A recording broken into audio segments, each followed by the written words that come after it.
YouTube or Facebook, wherever you're watching this. Welcome back to Twixt Tarot. It is time for me to do my belated weekly spread. I didn't get a chance to... Wait, what's today? Not that belated. It is still Monday. For some reason, I thought it was Tuesday. I'm a little out of routine this morning. So I am just going to quickly reflect on last week's reading, where I had the gardener / Seven of Coins as the spirit most present with me. So I took that as that this last week was going to be a bit crap. A little bit feeling stuck, a little bit feeling the weight of the world on my shoulders, a little bit discouraging. And it wasn't all bad, but it did absolutely feel like that at times. I did struggle a little bit with, trying to figure out which thing would have the best fruitful outcome. And I did realize that sometimes good things take time. And that's frustrating because I like things to move a little bit faster than that. But here we are. I can only control what I can control, right? And then card number 2, which would be what was in my highest interest to prioritize. Ironically, 8 of Wands, the sharpshooter,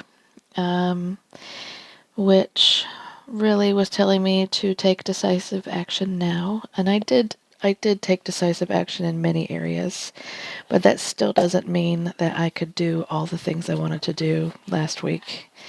And it still doesn't mean I have any more answers this week on some of the things that I took action on. So, yeah, when you are an entrepreneur and you're trying to make your own way, make your own business work, sometimes there is just a lot of unknowns to work with, and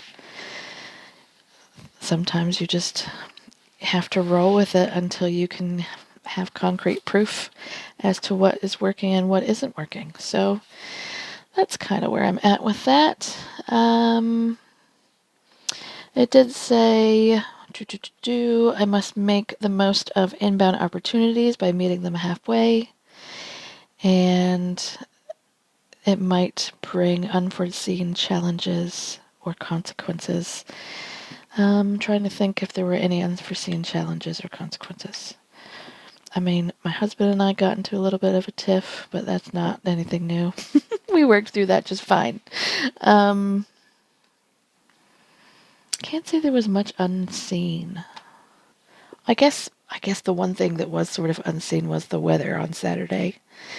So my market day on Saturday got rained out and winded out. It was very gusty, which was a bit shit. And then Sunday, my market day at a different market, was very nice weather, but not many people were in the mood to actually stop and get a reading. I had a lot of lookers, not a lot of takers. I probably did, I would say, a half busy day. I could have been double the busy, and I would have been happy. But it wasn't a bad day overall, and really, I had no control of that. So just kind of had to jump on, the readings that did come through the door. So that's what I did. And then the third card I got last week was the Queen of Wands / Golden Shield / Sanctum of Splendor. And I took that to be an emblem of faith, of spark and imagination, of me kind of, continuing my work of learning to embrace my own creative side and my own creativity again after many years of sort of, having to put that on the shelf because I was marketing for other people's brands and businesses. Like, I could use my creativity to a point, but it didn't mean it was necessarily my style, right? So now that I'm marketing myself, it is a bit different, and it is a bit challenging because I don't know what I want my brand to be, really. I've spent so long, trying to make myself palatable for society, that I just am sort of on a path of unmasking myself and trying to figure out what I like again. But anywho, I will pull some cards here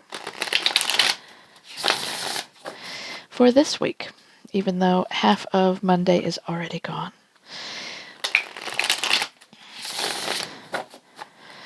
And again, I am using the 3-card spread from Benebell Wen's 22 Weeks with the SKT.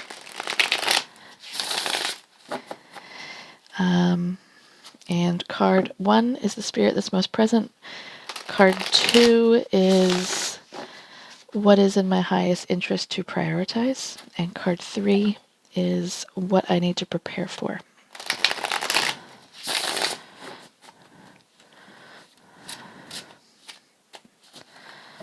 Okay, so again, I like to pop it into 3 decks and just quickly see if I get a zing from any of the piles.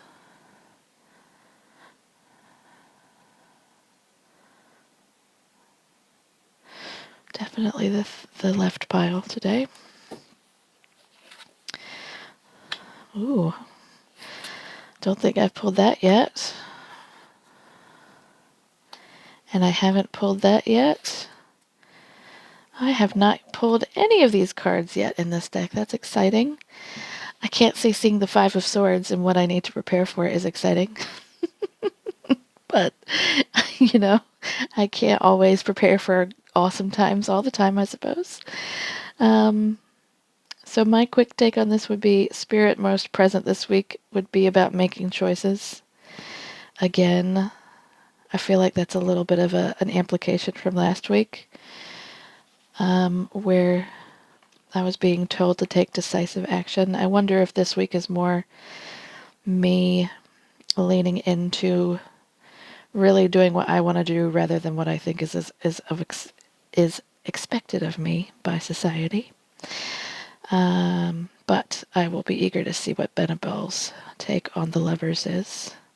There's so much imagery there. So we've got the Tree of Life, we've got the tree with the serpent, we've got the arrow coming down from the heavens that has the law of providence on it, and the bow and arrow. We've got I guess this might be an eagle and looks like a dragon. And obviously we've got that chalice there. And we've got an angel back here. So looking forward to figuring out what all those folks are. And the Keeper. I have not had this come up in any readings yet. I haven't had any of these cards come up, so that's really exciting. So this is what's in my best interest to prioritize. I wonder if this is, about me embracing new beginnings and just enjoying the process and, really trying to have a new perspective on things rather than what I think might work. Maybe I need to do some more learning and more experimentation and just not be afraid to make mistakes along the way. So this one says Mystery of the Covenant. This one says Spirit in Petition of Spirit. And then what I need to prepare for is the Hector. And that is the 5 of Swords. I don't know much about this mythology. I'm sure my husband would know. But I look forward to reading that. Interesting that we've got, the Celtic knot there. And the Triskelion, is that how you say that one? The 3-armed swirl. And it looks like we've got a Celtic cross there as well. Pretty sure this reminds me of the Ace of Swords sword. But anywho, I look forward to reading that, what that means. I know traditionally in the Rider-Waite-Smith, 5 of Swords is really about, winning but not being happy with the outcome, or winning at what cost. Being able to win an argument, but, you know, having to ask yourself if being right is better than getting it right for the relationship. So I'll be eager to see how Benebell has sort of, how she has reconciled the Thoth meaning and the RWS in this. So yeah, lovely cards. I will, journal my thoughts and report back next week to see what came up, if anything was accurate, and what I may have missed.